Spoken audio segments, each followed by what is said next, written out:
بسم اللہ الرحمن الرحیم۔ تمام سامعین حاضرین السلام علیکم ورحمۃ اللہ وبرکاتہ۔ مغفرہ قربانی کے وجوب کے بارے میں ہم نے پڑھا سنا۔ اب انشاءاللہ قربانی کے وجوب کی جو شرائط ہیں وہ کن ایام میں پائی جائیں تو قربانی واجب ہوتی ہے۔ یاد رکھ لیجیے قربانی کے جو ایام ہیں، قربانی کے جو دن ہیں وہ 3 دن ہیں: 10 ذی الحجۃ الحرام، 11 ذی الحجۃ الحرام اور 12 ذی الحجۃ الحرام۔ اور 10 کی رات آئے گی اور 11 کی رات آئے گی، 12 کی رات نہیں، یعنی کہ آسان لفظوں میں کہیں تو 3 دن اور 2 راتیں ہیں کہ جس میں انسان پر اگر یہ شرائط لازم ہوئیں جو ذکر کردہ آپ پچھلی ویڈیو میں دیکھ سکتے ہیں تو اس پر قربانی واجب ہوگی۔ اس کو ایسے بھی سمجھ سکتے ہیں اگر انسان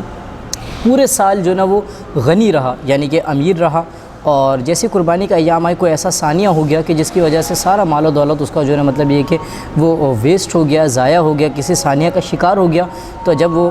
غنی سے فقیر ہو گیا تو اب اس پر قربانی واجب۔ اسی طریقے سے اگر کوئی پورا سال فقیر تھا لیکن قربانی کے ایام میں ہی اگر وہ غنی ہو گیا، کہیں سے اس کے پاس مال آ گیا تو اس پر قربانی واجب ہوگی۔ جیسے مثال کے طور پر آپ دیکھیں یہاں تک کہ علماء نے فرمایا ہے کہ اگر تیسرے دن جو قربانی کا ہوتا ہے 12 ذی الحجۃ الحرام، اگر مغرب سے 1 گھنٹہ آدھا گھنٹے پہلے بھی اگر کسی کے پاس اتنا مال و دولت آ جائے کہ جس کی وجہ سے جو قربانی کے شرائط ہیں اس کے اوپر قربانی واجب ہوتی ہے تو اس کو قربانی کرنا لازم ہوگا۔